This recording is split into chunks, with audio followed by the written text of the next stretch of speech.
Welcome to Toasting the Classics, the podcast where we take something that people call a classic and we talk about it. We drink something inspired by the classic and we decide whether it gets to still be a classic. My name is Dave McArthur. I got with me today a couple of guest hosts. Who's here today? Returning guest host, Chris Gragg. Also returning Andrew Park. And also returning Bill Hodges. So what do we decide we're going to do today? RRR. We're recycling, reusing, and no. Reducing, reusing, Yes. and recycling? Or maybe we're just watching RRR. It's a pirate. This was all about pirates. Pirates of the Caribbean was released under this name in India. This is an Indian film. Does anybody have experience with Bollywood/Tollywood/Indian films? A little bit, yeah. Yeah, this was my first real Bollywood or Tollywood. But that's the other thing too, is I didn't realize that there was a subset or a separate group called Tollywood. And so this is my first experience with that.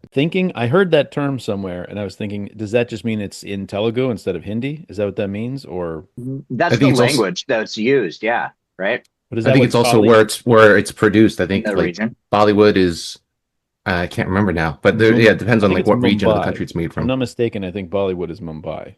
Yeah. This was originally released in Telugu. I know the version on Netflix is Hindi, which is what I assume we all watched. Yes. Yeah. Yes, I Yeah. did. I watched the Netflix version, and it was throwing me off. I was trying to fit. There were multiple different. There was a dub English and a subtitle English, and they were not the same thing many times. So I'm guessing it was going back and forth to Telugu to Hindi to English in some way that was creating do not want kind of scenarios. Yeah, I think there was some confusion about translations. I had to look up how to pronounce Telugu. I didn't even know how to pronounce the name of the language, much less do I know anything about it or what region of India it's spoken in. Or To answer Dave's question, though, we were doing RRR, which was Rise, Roar, Revolt. I never actually got that from the film, what RRR stood for. I think actually that's not the original meaning for that. I think it was just because it was a love letter from like the director to his career and the lead actors' careers, and so it's actually their names. To look that up, but yeah, I think it's like there's an R in each one of their names, and so that's what it originally was, and then they changed it into Rise, Roar, Revolt. Yeah, I believe that's well- correct. Just saying, I think that's correct. The RRR was originally kind of the Blue Harvesty code name for the movie. Oh, yeah, okay. Just decided to make it the actual name. Does everybody else catch that reference other than just me and Chris? What Blue Harvest is? Mm-hmm. It's from Family Guy. No, It was the code name for Return of the Jedi when it was filming. So, I didn't- yeah, that would have been hard to keep secret. That was like people really wanted to know what was going to happen in Return of the Jedi, and they kept everything under wraps for about 3 years. Anybody seen this one before, or was this the first time for everybody? I had. Okay. Yeah, this is my Yeah, second viewing as well. Oh, okay. Well, I'm the only one. This was my first time. I really wish I'd seen this on a big screen. That would have been fun, especially Seeing if it I on could the have seen big it. screen is cool. Seeing it with other people even is so That's- much cooler. It's a force multiplier. It's great. Yeah, the big screen, but I think more to the point, I wish I'd seen it in a crowded theater, and like that would have been a lot of fun, like hearing people react to it and stuff. I had the pleasure of watching it the first time with our friend Joe, and I think when spoiler alert, right before the intermission, when the animals come out, Yeah. I think he actually screamed. It was great. Did he really? What kind of scream? Like delight? Probably shock and delight. Yeah.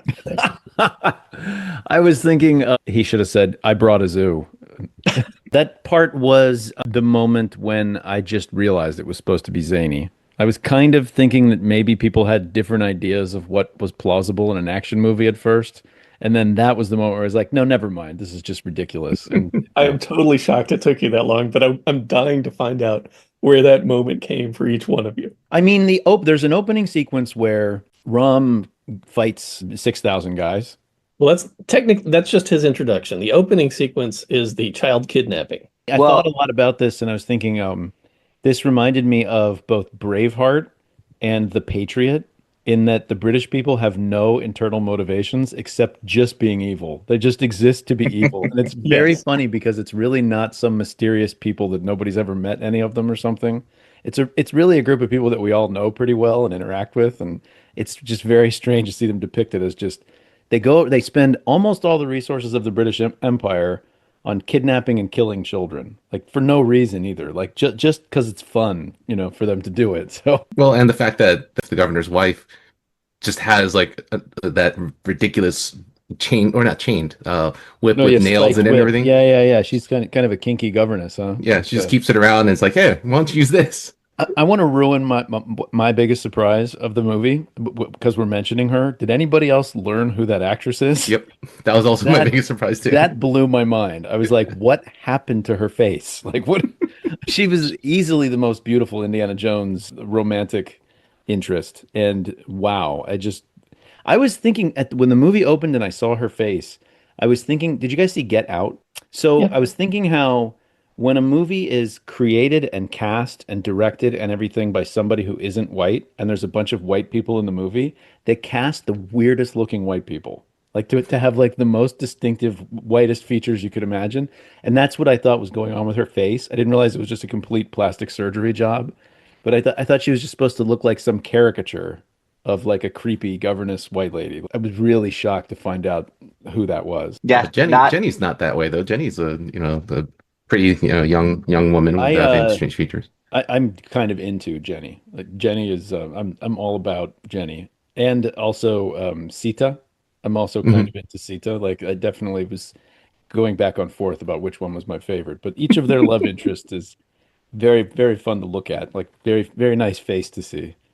I thought Raj's mother was unreasonably attractive, if we're going to get She into all was of in the flashback. She really was. Yeah. Yeah, this Yeah. is true. This is definitely true. I absolutely thought so too. Something about this movie. This movie does not pull any punches on just being beautiful. Like everything in this movie is gorgeous and is meant to be that way. And I'm like, Yeah. could you answer me why we don't do that in movies? Like, why aren't all movies made to look beautiful? It's a visual medium. Why do people just ignore that in filmmaking today? I think it just depends. I mean, that's the thing. It's like for me, it initially being taken out of the fact that so many things were so over the top, but Hmm. then just like, then going along with it, then once you accept that, then it's like, oh yeah, then everything needs to just also be extremely beautiful and well shot. And I think when these days, especially these days, when you have a lot of, directors and cinematographers, they want that realism. It's if things are too beautiful, then it takes you out of it. I don't know. I mean, I think that so the action is zany, the plot is melodramatic, the acting is a little in a lot of places, but I think the fact that when I was seeing those shots and the way they were set up gave me a buy-in to realize that the person who made this movie knows exactly what they're doing. Everything that's happening that seems bad is a choice. It's not bad because this guy's brilliant. Whoever was setting all of those shots, you remember when we talked about Ingmar Bergman with the Yeah. Seventh Seal and his belief that every single shot in a film should be recognizable and should stand as a painting. This guy 100% is coming from that school. Every single conversation is backdropped with something interesting. There's just not a single shot in the movie that's wasted, and I love that. I'm sure it's expensive. I'm sure it's very, very expensive, but I really appreciated that. I was like visually not bored at all in this movie. Is Go ahead. anyone going to tackle the synopsis of the movie? I would not like to do that. Same here. I think it might be best if we break it into two halves. The half before the big mm, ball and then the half of the movie after. But I'm interested in hearing at what point did you guys, when you were watching it, Bill and Andrew, did you start realizing, oh, I know what I'm in for. This is over the top crazy action. The bridge sequence is probably Okay. the part where you're just like, what is even happening right now? But even with the tiger. I mean, the yeah, the yeah, yeah, yeah. the CGI was, I felt like, stellar throughout, whether it's at the ball or even with that tiger. I think Bill, they I did a would, great job I hate opening to say it, that. Bill, I think I would have to push back on that a little bit. There's a couple On of the really, tiger no, not on the tiger, The but there's some tiger was CGI. beautiful. or the There's some CGI? CGI that's really bad a few times. That's a little. I mean, the animal sequence, that part, there's some stuff going on. That's not that bad. There's the worst thing I saw was it's a Hmm, long shot, which is a beautiful shot of him going across the rooftop of the palace to go rescue the little girl, and hmm. the way his body is jumping off of the thing, it looks awful. It looks like Prince of Persia. Remember that game from like 1988 or something? Oh, I thought you meant the Jake Gyllenhaal movie. No, that's based on the cheesy video game from the late 80s. Yeah. I never And it actually also watched it. had bad CGI. I'm just saying. This I don't think the CGI in this was bad. There were portions where it could have been better. The train portion, they used miniatures at one point, Yeah, and they were doing modeling with that and filming it yeah, that way. and the only thing that brings me out of it is when the flame on the miniature is still at miniature scale when it's supposed to be big, and it Hmm. just doesn't look quite right entirely. But I loved how the oil was like coming out of there, and then there were the sparks that caught it and lit the Yeah. whole that I mean, they had some that brilliant work, and they had these big braziers full of fire on set under the bridge posts, so that when these guys are dangling 60 feet off the ground, you get that reflective light. They paid a lot of attention to ambient light. They paid a lot of Oh attention yeah. to good modeling of what the light was in every scene, so they could match Mhm. that with CGI. And a lot of directors over here don't No, the, understand. the cinematography was spot on. I mean, just like inspired. Every single shot, like there was the lighting, it was the way the choice of location, just everything about it was just very incredibly well done to the point where you enjoy it. The bridge sequence, for example, corny, right? Like the action's so corny, but actually the stakes between the two characters is pretty enjoyable and pretty like just on a basic level, the scene just works in a way that Well, maybe it shouldn't, but it really did for me, you know? Like I don't really know how to describe it otherwise. I mean, it was like, okay, I realized exactly what was about to happen, and I was like, I'm here for this. Like I want to see these guys make friends. I know where this plot's going right now, and I love it. This is Well, what they should have done in Star Wars, something like this, like with Obi-Wan and Anakin meeting each other. That would have been great. but what's so funny about it is how it to me it was set up as, oh, okay, so you definitely have like the bad guy character, good guy character, and you know in the end the bad guy character is going to turn around and he's going to like, be friends. So for me it was just like, oh, this is all very basic, setup, and it's going to be just follow this plot line through and whatever. And so it was a lot of fun for me to have all these very superhero type traits and action Hmm. sequences, and then for them to throw that twist in the second half, then it was like, oh, there's a lot more to this. And so it Yeah, was yeah, yeah. It's that's like what a made it a double lot of fun for double. me. I thought it was just leading up to the two guys have a tragic confrontation at the end of the movie, which kind of like they happens. befriend each other, and then they fight. Then they have to fight it out. And that was the whole story. Like, Is that what Right. you mean by and that? then And there's that like was a, it.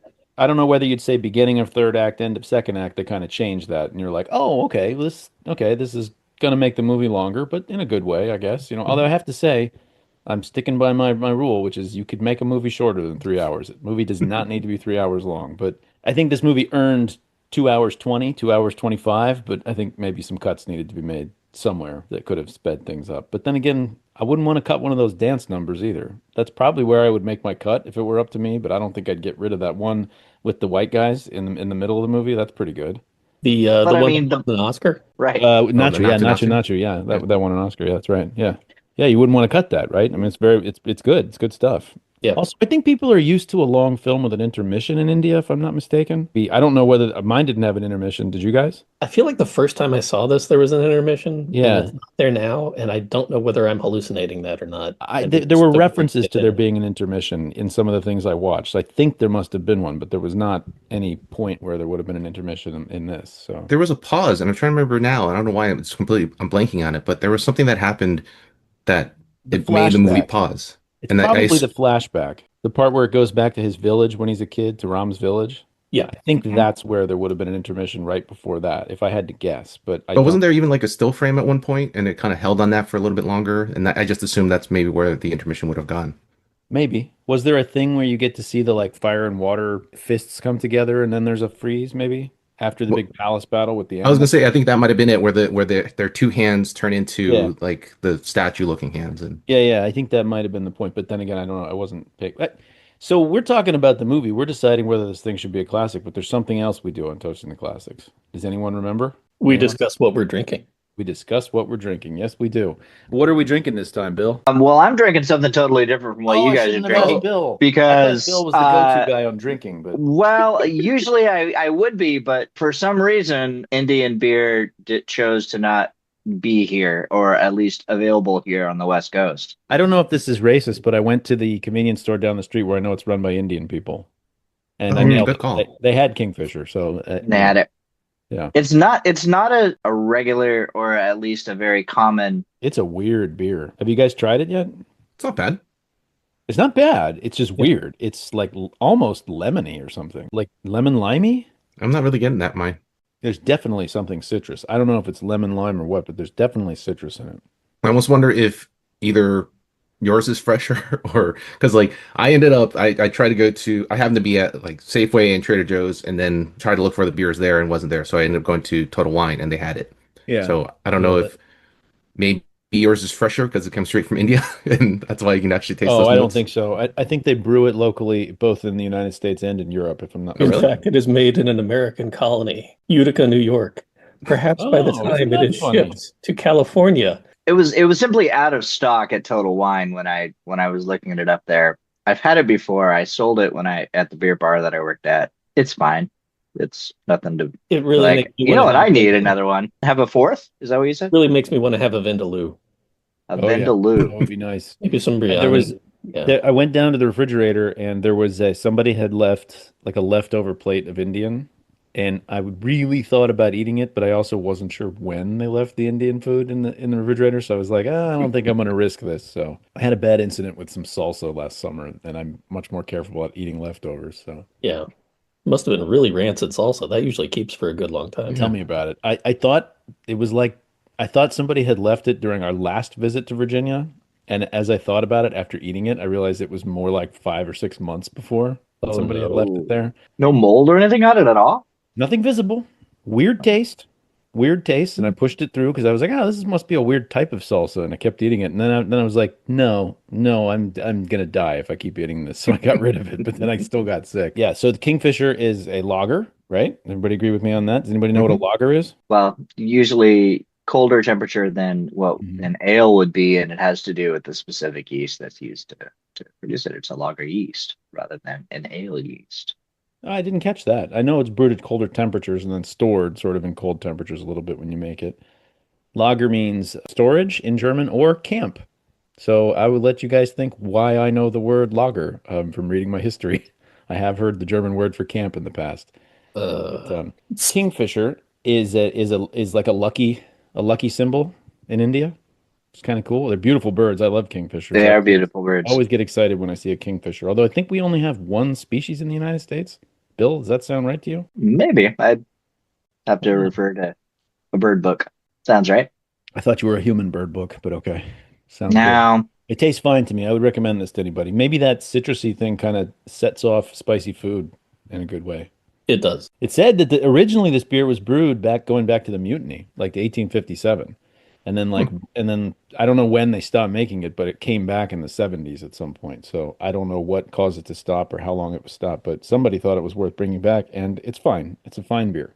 Rebranded in the 70s, they're allowed to advertise as Kingfisher in India. You normally cannot advertise alcoholic beverages, but they made a Kingfisher mineral water, so they just advertised that. And they Now, also did how does a that work? You're like talking about the mineral water, but there's a guy drinking a beer in the background of the commercial, or what? I don't really. I haven't seen the commercial myself. I imagine Hmm. there's probably a lot of singing and dancing. It's just a Yeah, guess. there's a lot of like shoulder shaking. That's one of the big moves. Is the I But I actually think kind of want to take a class or something. That dancing is awesome. it is. It was really a fun scene. It's a really fun scene, but I was looking at the way their heads were moving, and I have to say, I'm not sure they didn't CGI the main actors dancing a little bit. They did not. They spent a lot of Right. time working Okay. on All right. Because it looks unnatural the way the guy's head isn't moving. I was looking I, a couple of times. I'm totally with you, but those guys probably way too long filming that. Well, that's I'm going to spoil my biggest surprise actually here. Okay. That scene was filmed in Ukraine at damn it. Mariinsky Palace, which is the presidential palace currently where Vladimir Zelensky nominally lives. Huh. Okay. I saw they finished some shots in Bulgaria and Ukraine, but I didn't know. So this movie obviously is a little older than I thought. I thought it was more like 2 or 3 years old, but obviously that isn't the case if part of it was filmed in Ukraine. So, There is a tortured history for this film. It was okay. at least the big sequences were largely filmed in order, which is weird. I saw this kind of, I want to say in right kind of during the middle of the pandemic, not too long after it was released.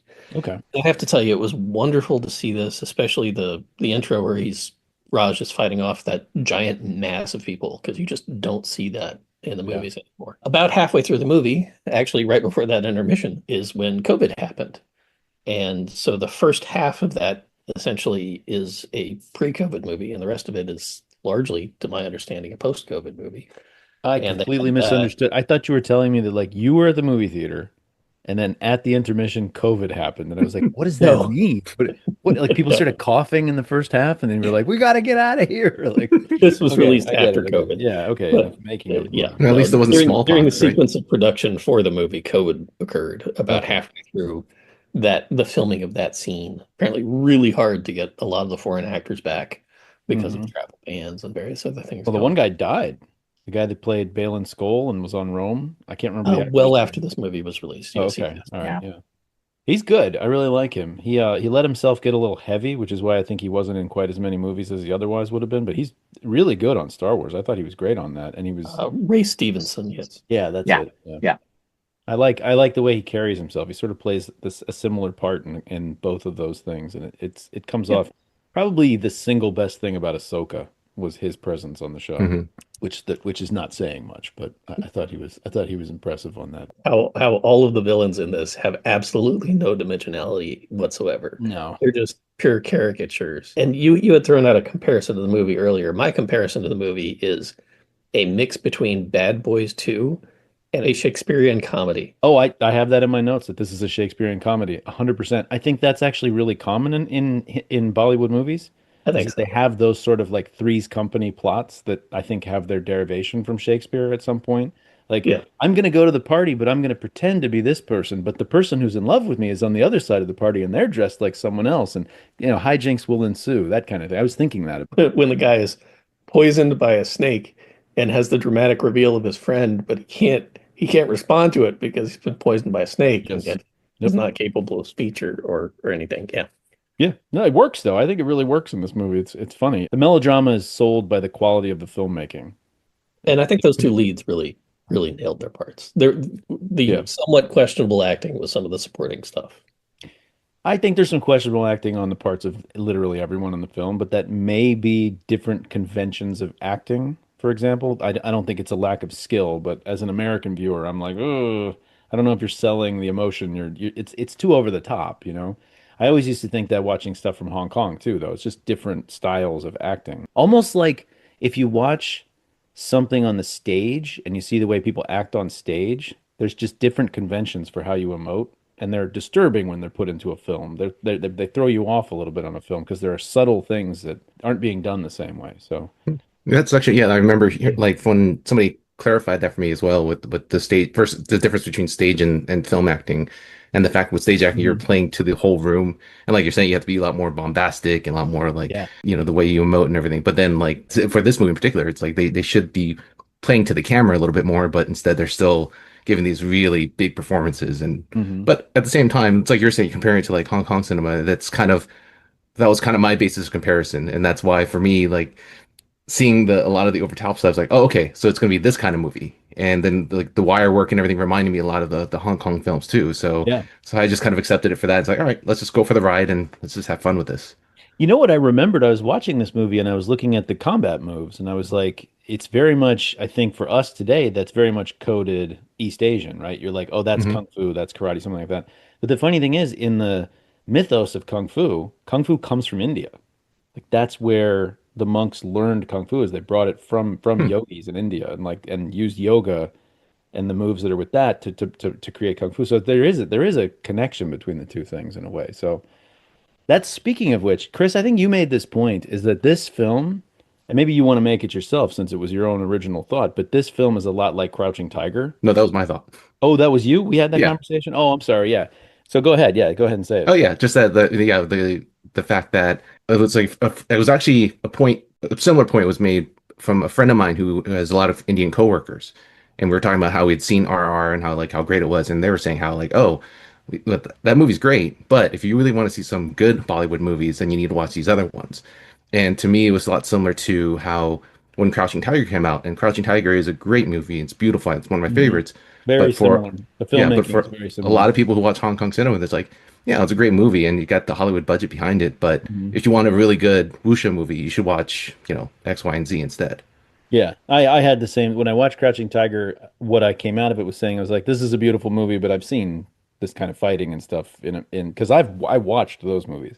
For Hmm. this, I'm kind of aware that there's a genre of Bollywood, but I don't. It's not something. The musical thing. It's kind of off-putting to me. I mean, maybe I could learn to enjoy it, but that's just not something I'm gonna choose. I'm not gonna be, hey, let's watch something with a whole bunch of synchronized dancing. Is maybe just not for me, but I don't know. Well, the funny thing for me is that it makes me think of, and I don't know if it's a correct comparison to like when the musical moments happen, it's like the Greek chorus, and that, That's which is interesting. something I'm aware of intellectually, but I've never actually seen it or experienced it for myself.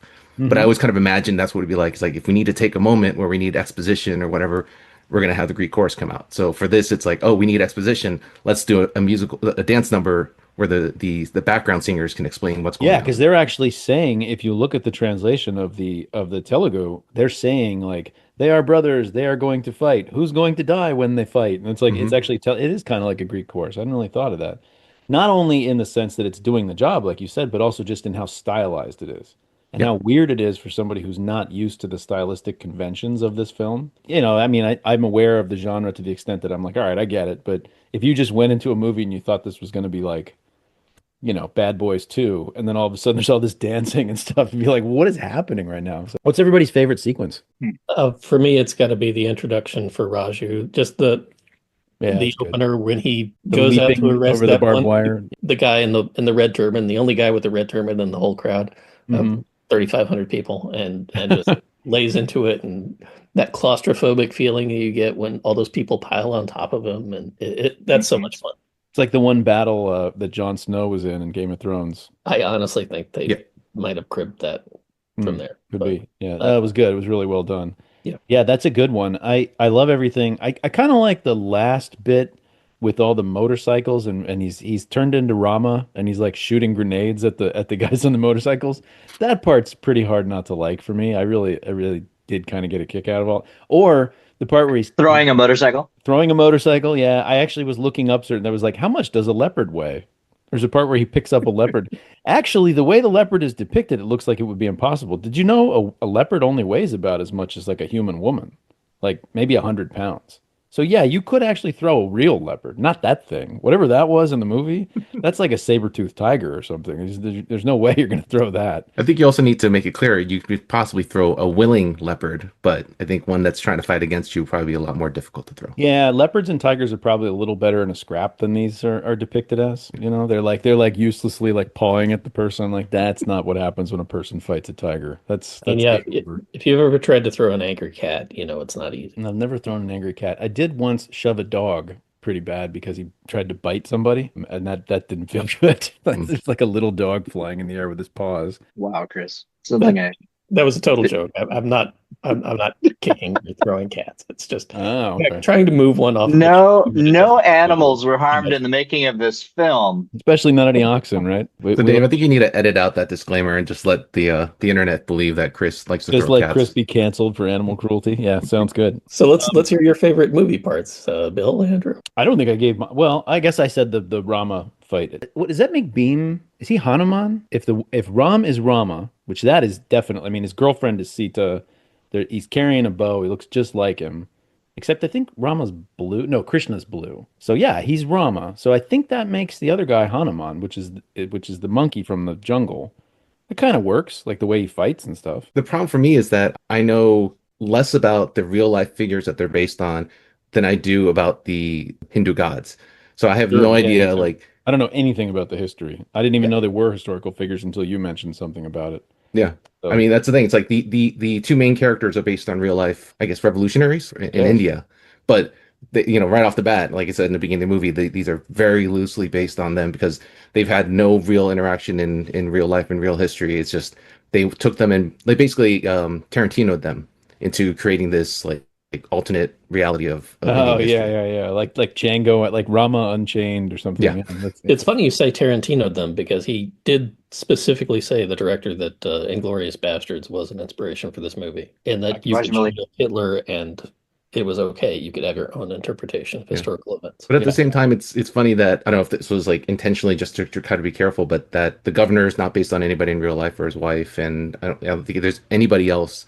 In fact, even Sita is.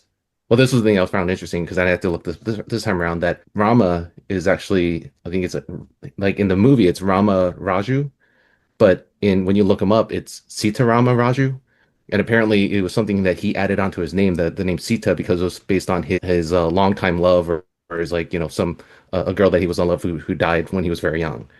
And so they decided, oh, let's make up the Sita character and make her a living romantic interest for him for the movie. maybe you guys don't have a favorite, but we never heard the favorites from Bill and Andrew. Well, I mean, definitely, it's like I think not to just because of that's such a great number and all the dancing and everything else was. There are parts of it that are definitely very cheesy and kind of hokey, but it's well deserved for the Oscar it won, and I'm glad that they got the chance to put that on stage during the Academy Awards and everything too. Oh, did they? Yeah, that's cool. I don't, Yeah. maybe I didn't watch that. Well, usually we watch it though.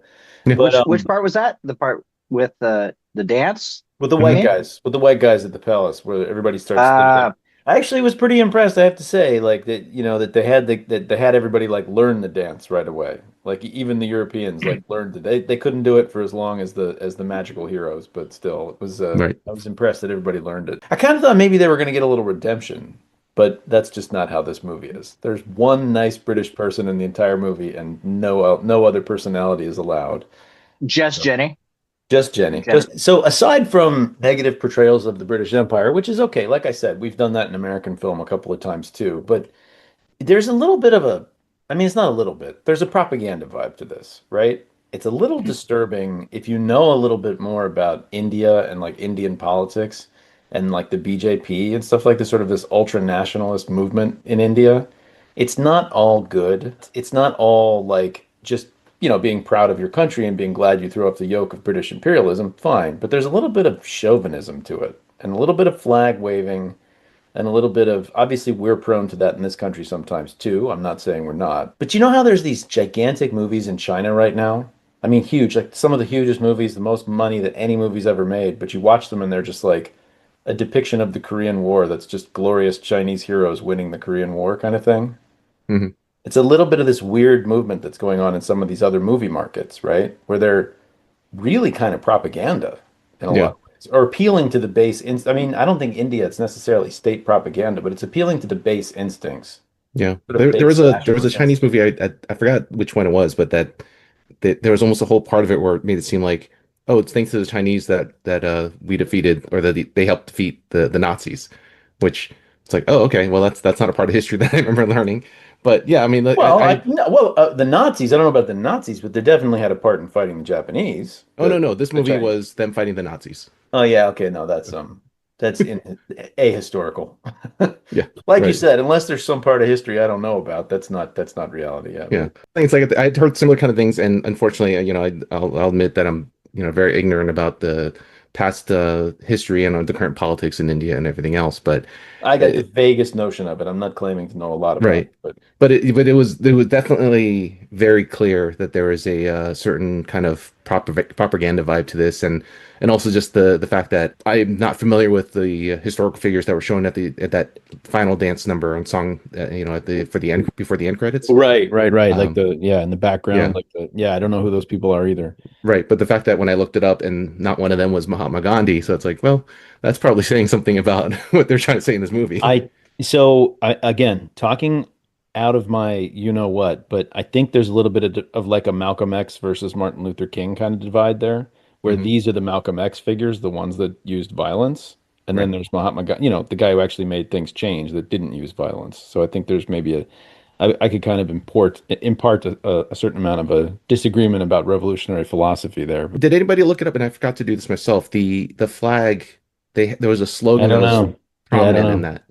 I'm guessing it's a 1920s era revolutionary flag for like Indian independence, but I don't Right. know. And That's it's that. probably extremely difficult to make a movie about revolutionaries that is not nationalistic. I know what you mean, and that's true. But yeah, so one of the things I was thinking kind of contradicted that possible narrative is for a while I thought the one character was Muslim, right? Well, The he's one posing as guy was Muslim. like wearing a Muslim prayer cap, and there was I some think he was, yeah. he was saying Right. Assalamu alaikum, but then it turned out later he was pretending to be Muslim. He actually says, "I'm not Muslim" at one But point. he was in the Muslim neighborhood there within Yeah, Delhi, he's hiding there and and pretending to be yeah, Muslim is what he's Right. doing. right, So But did you also right. catch though, that was one of the tells that he accidentally gave was that he started eating with his left hand. And then Raj was like looking at him and I thought that too. I actually, before they said something, I was like, "You're not supposed to do that." Like yeah. that's, but I don't But he know if played that's it in off like, India. oh mom, but I'm so hungry, it doesn't matter which hand I eat with. So it's like, okay, but that's not really how that's supposed to work. And I think that I was thought supposed that to was be a call particular. forward to his brother who did the Yeah, same I thought thing so in the too. flesh. I don't think that was supposed to be a giveaway about being Muslim. I think that might be the It rule might in have been. India. I think that might be the rule in India. Any place where you eat with your hands, I think that's usually a rule. Oh, okay. That you Like don't eat with your left hand. you don't eat with your left hand because that's the hand you use to wipe yourself. So that's sort of I know that's what everybody would say in the Middle East. So I don't know in India, but I kind of thought Maybe that's just a rule in both cultures. But I caught that right away because they were eating that big bowl and it looked just like the thing that I always would eat when I was in Jordan when somebody was trying to be hospitable. It was the same dish. And I remember like immediately when he reached for the food with his left hand, I was like, "Ooh, don't do that." I thought it was funny they called him out, but In particular, the scene with at the beginning where they're coming together, fighting each other. The big flag wave kind Mhm. of launched off that nationalistic tone to a certain Yeah. degree. Yeah, and then the last sequence, like you were saying, that last bit, I was like, oh, okay, yeah, no, this is just absolutely. But then again, like Chris was saying, the movie The Patriot is pretty nationalistic, right? Oh, You you yes. know, I mean, you're, we had a lot of that post 9/11. yeah, I don't even remember whether that movie is post 9/11. But Braveheart. Braveheart is so nationalistic that it forms people who are Scottish use that as like a source of Scottish net. They don't even know the actual history. They use the movie Braveheart sometimes to think about Scottish nationalism. I was there and there was a big sign written on a rock. Somebody wrote Independence Now in great big graffiti on a rock. And this kid next to me on the bus was like, wait, Scotland's not independent? And I was like, no, it's part of the United Kingdom. And he's like, well, what was Braveheart about then? I was like, as it turns out, not much. But like when the guy was running from the tiger, right? Remember how I was talking about how I Googled how much does a leopard weigh? I also Googled how fast can a tiger run? And I kind of, Way faster than a human. well, so I looked it up and it said that a tiger can run somewhere between 30 and 40 miles per hour, Jeez. but only for 300 or 400 yards. And then I was thinking to myself, all right, so assuming that the tiger gets tired faster than a human, which I don't even think, I think 300 or 400 yards at top speed, no human could run that far. 300 yards at top speed? No way. That's 3 football fields. Even Usain Bolt would be tired of running at top speed by the time he went that far. So I'm pretty sure a tiger just outruns a human, hands down. I don't think it's Yeah. close. But I also realized that because of that, my Google search history is turning into that of an 8-year-old boy. It was kind of cute. Like when I was looking at it, it was like, how much does a leopard weigh? How fast can a tiger run? Well, better that than other things you could be putting into your search engine. Well, yeah, exactly. Yeah, some of the physical things that were happening bothered me at first. I was making a list of improbable physical things that were happening until he brought a zoo to the fight, and I was like, never mind. This is just silly. This isn't supposed to be anything like reality. What is that gun he gets that Rama gets? That like early, almost semi-machine gun, It looks like a semi-automatic rifle, doesn't it? Like an early Mhm. AK-47 kind of. Is that what that is? or I more thought it like was a a carbine. 50, or maybe a carbine. Yeah, okay. Or what's the one that the British had, the sort of almost carryable machine gun in World War II, the Sten gun, is that what it's called? The big one the guy has in Lock, Stock, and Two Smoking Barrels. You remember that? The one that Sean Connery carries in The Longest Day. I don't know. I thought maybe there was some significance to it since some time was being spent on it. You're talking about the part where, like, before it goes into his flashback, right? Like when he gets promoted.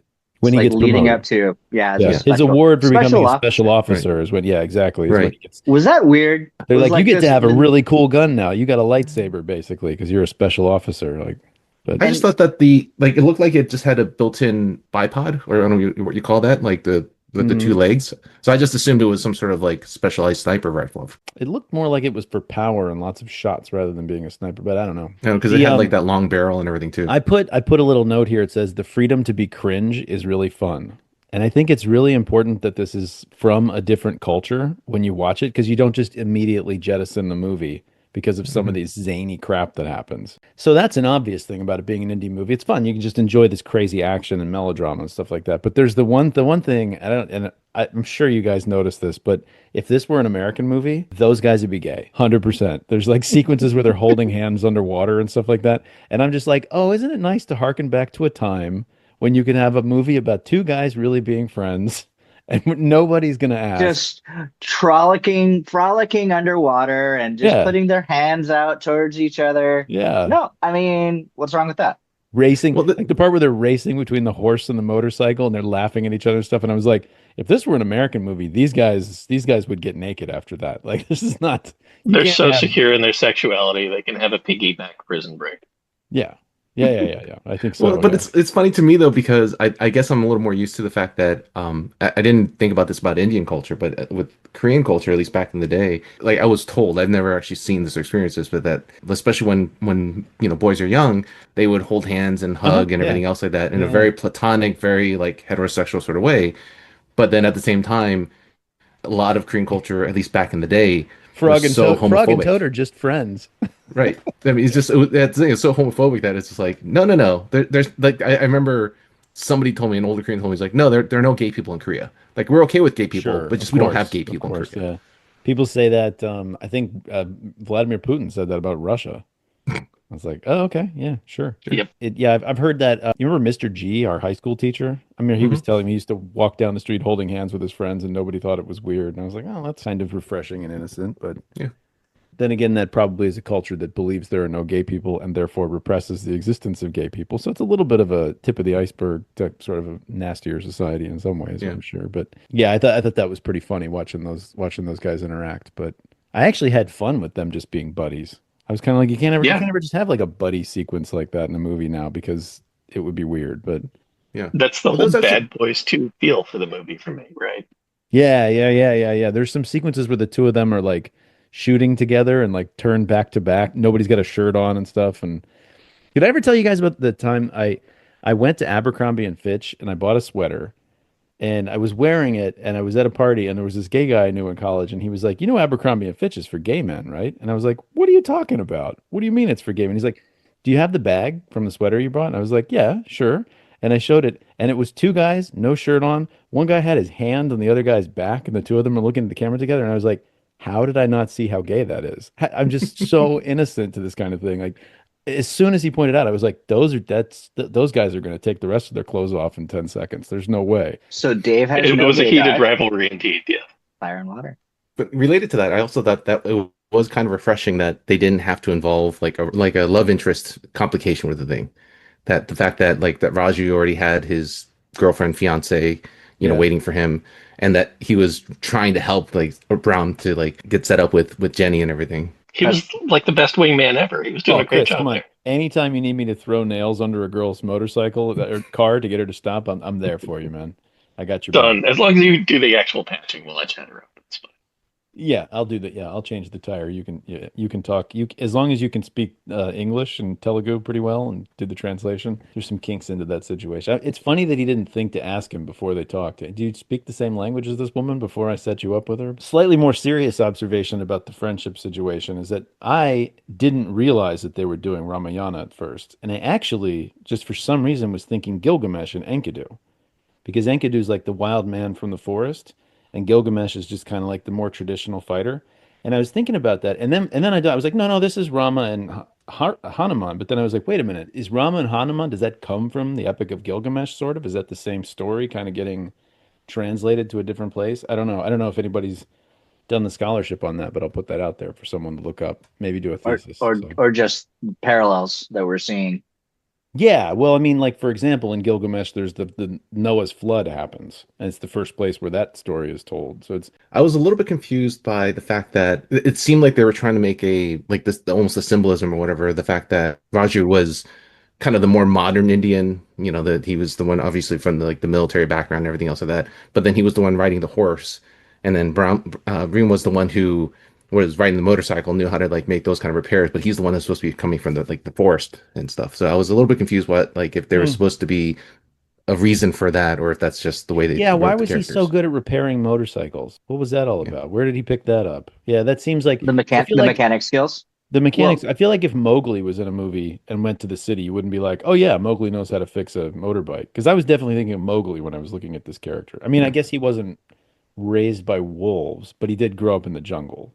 I guess you could have a motorcycle growing up in the jungle, but it seems out of character. I did Yeah. think that. I think you have a point there. Yeah, and they kept that throughout to the very end of the movie too. The final battle, they again went on the motorcycle and the horse, but I don't know why like they specifically like had them, Oh, I read somewhere that it was not only inspired by Inglorious Bastards, but also by Motorcycle Diaries, the Che Guevara story. So he hmm. may have given a motorcycle to the one guy just because of that. Hmm. Might have just been. Also, motorcycles are pretty cool for action sequences, honestly. There's all like cool tricks you can do with them and stuff, Okay. i.e., There throw was them a at someone. there was a lot amount of forethought in the way just the actions and the scenes they all got put in. They made a real effort to put Raj in all the fire scenes and Bream in all the water scenes. Hmm. Yep. Hmm. Through the dance, you had Raj carrying Bream. On the jailbreak out, it was the other way around. I feel like there's probably a lot more to see there in another the destruction of the fountain versus the Yeah, braziers, right? yeah. With fire and water. Yeah, Uh, that's where I definitely saw the fire and water. I think I kind of was aware of that duality, but that was the moment But when he's holding the fountain and the other guy's got. I was like, oh, fire and water. Oh, that's cute. I like that. even with the bridge, you have one of them going through the fire and the other one dipping the flag in the water. but it was Didn't flipped. catch it at that Yeah. point. But it was Yeah, flipped. I wasn't. Did I you see wasn't. that? So Yeah. like the water was being put out with the flag. He was enveloped in the flag and then in within the fire versus dipping the flag underwater. Yeah, So so Oh, it you was is mean kind to that of be why? so they were protected from the fire, That's why the right, flag protected right. him from the water because it was a wet flag. right? Yes. Yeah. Oh, okay, okay. I thought they were just saying that the flag, wrapping yourself in the flag will Wrapping protect you from yourself the in the fires flag of the will protect revolution you or from something. fire. Yeah, Yeah, okay. yeah. No, Speaking it, of So nationalism, literally wrapping yourself in the flag. Yeah. Right, exactly. Did anybody so I think I'm pretty oh, dumb. Would anybody have realized what he wanted him to do through his hand gestures? no. Because I had no yeah, idea. like pointing that way, and then me, I'm going that way. Okay, we're But then he gonna held up jump like, off the bridges and catch each other. but at Like, certain points, what didn't he was hold up like confusing? fingers for like numbers and like what do the numbers signify? I don't even know now, and I have the benefit of like thinking about it for a couple hours and the fact that I can pause the movie. I have no idea how somebody could pick up on what was happening at them. And then it happened again. They were having a And they were battle. like 100 yards. They had to be the length of a football field from each other Well, to they're be able to. superheroes. They can see really far. They Yeah. have Wow. Legolas Okay. vision. We know that. Come on, they're superheroes. Why do you ask these questions? But that part I think is pretty clear. So, does anybody have a good Another thing I surprise? was unclear on. Ray Stevenson, I didn't even make the connection the first time I watched it. Okay. Yeah. All right. But I was watching the documentary, the behind and beyond about the film with the director and all the actors. I thought, which by the way, I think is really worthwhile if you want more background on it. But just they were talking a lot about how they did the scenes. Everything was sort of set in one particular like frame of scenes that they did independently of a lot of these other things. So like the train was shot and done completely independently from the set and scenery with like With like the the people standing on the riverbank and stuff like that. yeah, Also. yeah, Oh, okay. yeah, Yeah. Sure. Sure. Sure. Well, yeah. Chris, weren't you saying that was a miniature? The train? The train was, yeah. Portions of it were, yeah. Yeah. Okay. So But then that from the makes sense. palace, the palace, and then just the way that they were setting up a lot of the filming of this was done very, very forward thinking with how they wanted everything to come together. And I think It's that meticulous. It's meticulous the way Rajamouli, I think he's really really good at what he's doing. He's meticulous about every single shot and how everything comes together, and it's really makes you wonder why people that are spending hundreds of millions of dollars on movies don't do this more often because aren't this able to put together this kind of production value. just can't do this kind of thing. And it's you're spending so much money. It's expensive to make good shots, but you get so much bang for your buck because this movie was so immersive. And like I said, I've said this many times, just so beautiful that you can't take your eyes off the screen. Why would you not do that when you're creating a feature film? I don't get $60 that. million film. Did it only I cost feel like $60 a big million? part dollars? of It it. was 61, less than 61. It was like 60.9 when you do the conversion. Yeah. I'm willing to, for example, if you do a Marvel movie, they spend a ton of money on the CGI and it looks great, but I would rather the CGI looked a little shaky like this and have better shots, more beautiful scenes. Although I saw the recent one with Red Hulk. Did anybody else see that? Yeah, Yeah. not great. I thought it was Yeah. kind of whack overall, but it was filmed beautifully. There's like the cherry blossoms. There's this aircraft carrier battle scene that looks great. Like I thought that movie looked great. I didn't care about anything that happened in the movie like at all, but I thought it was shot really brilliantly. So surprise, Andrew, what was your biggest surprise? Mine was with you. The fact that that was Elsa Yeah, from yeah. Last Crusade. That's The kind of original shocking, Alpha. though. Yeah. I was watching something the other day and there was this woman singing, and I was watching for like a couple of minutes and I was like, wow, she sings a lot like Christina Aguilera. And then I was like, no, that is Christina Aguilera. But she had had so much plastic surgery. She didn't look like scary plastic surgery. She didn't look old or anything. She just looked like a completely different 28-year-old woman, even though Christina Aguilera is like our age. It was so strange how much they changed what she looked like. She was unrecognizable. But Gwen Stefani too. I saw her at like New Year's or something. I was like, who is that woman? I realized it was that the plastic surgery's gotten really good lately. Not that Elsa's a great example of it. That's pretty scary looking, but you See, know. when you were saying Elsa, I was thinking Frozen. Mm-mm. No, no, no, no, no. Yeah, no. She's a cartoon. She never gets old. I was a little worried because when I looked at her credits, I saw that she was in View to a Kill, and for a moment I was like, "Oh God, please let her not be that Was the she really really? annoying Bond girl." But she was one of Mayday's friends. Is Mayday, is that Grace Jones? Yeah, so she had one white woman and one Asian woman who were part of her trio, and obviously the white woman. Right. She hasn't had that much plastic surgery. Right. Actually, I have a question for you guys before you wrap it up. Okay. Can you think of, or can we say that this is the best tandem fight sequence in any action movie? Tandem fight sequence where he's riding on his back and shooting Well, people yeah, with rifles. where they're Man, literally like tied together in some way to like fight. there's a movie where they're fighting and they're like attached to each other for some reason, and I'm picturing it, but I can't remember what it is. It's a fight sequence where the two guys can't get away from each other physically, so they have Oh, to there learn how to actually there like. was which of the Bond movies with Michelle Yeoh where they're handcuffed together? That was pretty cool. That might be what I'm thinking of actually. Also, when Jar Jar Binks has one of the droids wrapped around his leg and like hits a bunch of people with it, that's pretty awesome. I really appreciate that action sequence. But It's hard does to it think of. compare to RRR? Is the question.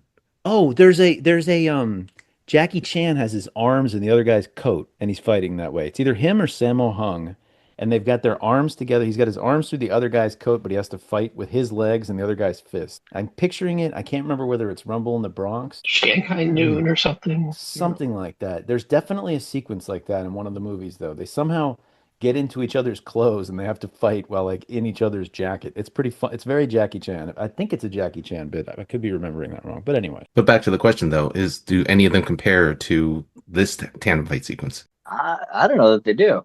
I mean, that this was pretty overall. It was pretty epic. It was pretty good. It's a pretty good bit. Yeah, I liked it. yeah. It's like something we would have It remember was that pretty game. great. Chris, do you remember the game Feng Shui, the role-playing game, Oh, yes. where you got like points for doing crazy stuff in combat? I feel like this movie could have been plotted by playing a couple of games of that.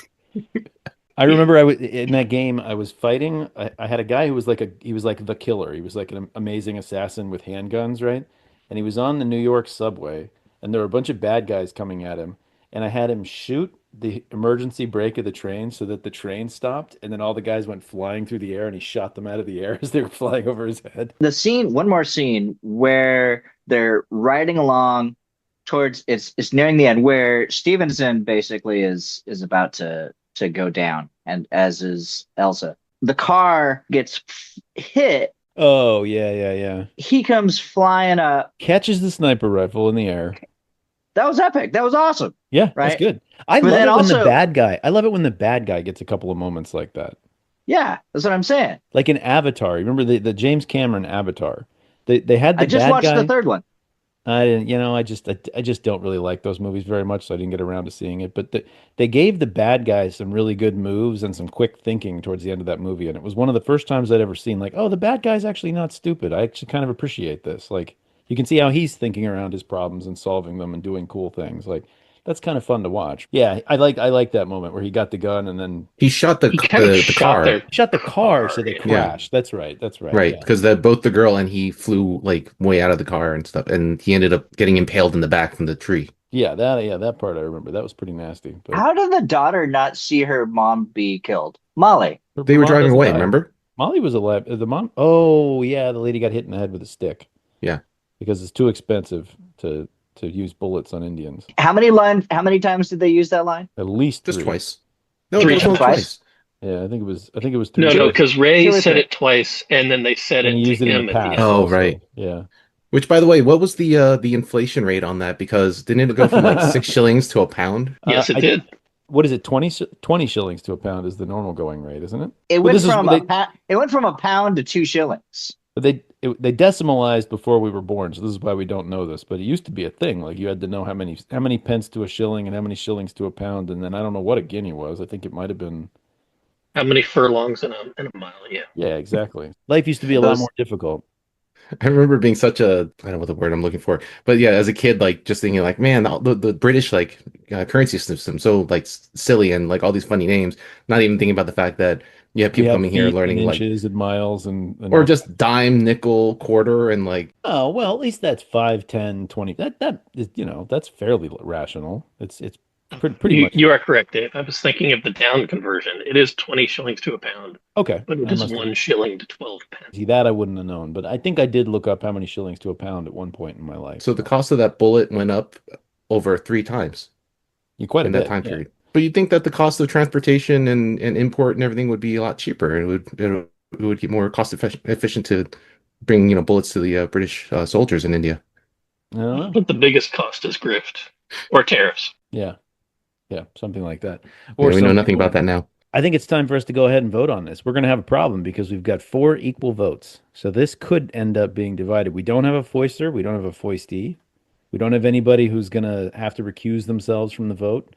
So I think this is just going to be fair. I think we could probably all agree that this probably wouldn't be considered a classic if you were from India and you were a Bollywood fan. Maybe in some way. But I kind of feel like you might think about this the way we think of Titanic.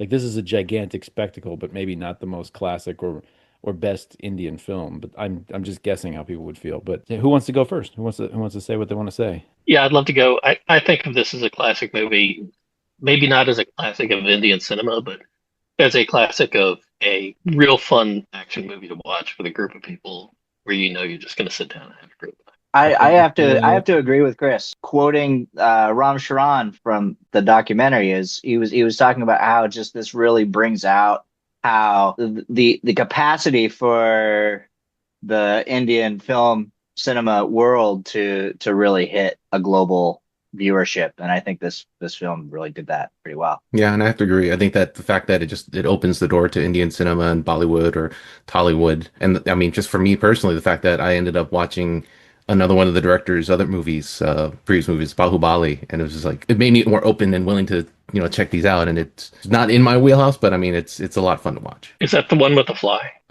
No, it's not that I recall. Oh, the one that Joe described with the insane plot. Yeah.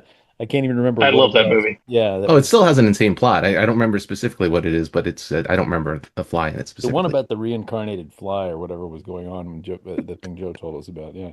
Oh, yeah, it's fantastic. It's so much So fun. we're running out of time here, but I'm going to go ahead and weigh in.